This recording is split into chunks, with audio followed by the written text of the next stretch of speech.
Permission to speak on shrinkage. Senator Birch on shrinkage. Specifically, Madam President, shrinkage of the CBR. I think the very poignant special order that happened just immediately ahead of me points out those that do not learn from history are doomed to repeat it.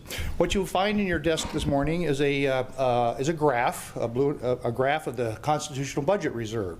It's a 10-year history of the Budget Reserve, and what it illustrates is that since about fiscal year 14, we have spent down the budget reserve from about $16 billion down to $2 billion. We've spent $14 billion. Much of this, a lot of this spending preceded many of us in this room, but it was spending just the same. Recently, the governor has characterized the importance of passing a significant dividend that would cause significant erosion of the $19 billion earnings reserve.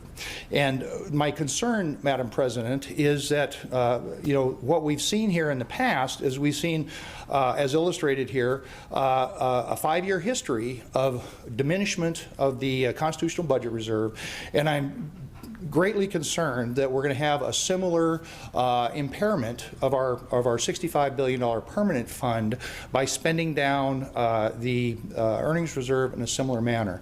I think it's irresponsible. I think it should be a great concern to all Alaskans. And again, those that don't learn from history are doomed to repeat it. So I put that out. I'd be happy to answer any questions. I did want to, the senator from Kenai made a correction. I noted in there that the budget no vote of fiscal year 18 was actually a yes vote. Apparently that vote was made in error, and so it was he intended a no vote, but it was actually registered as a yes vote. So we need to learn from this, and we need to be very attentive to the fact that we should not be eroding our earnings reserve in a manner that we have done with the Constitutional Budget Reserve.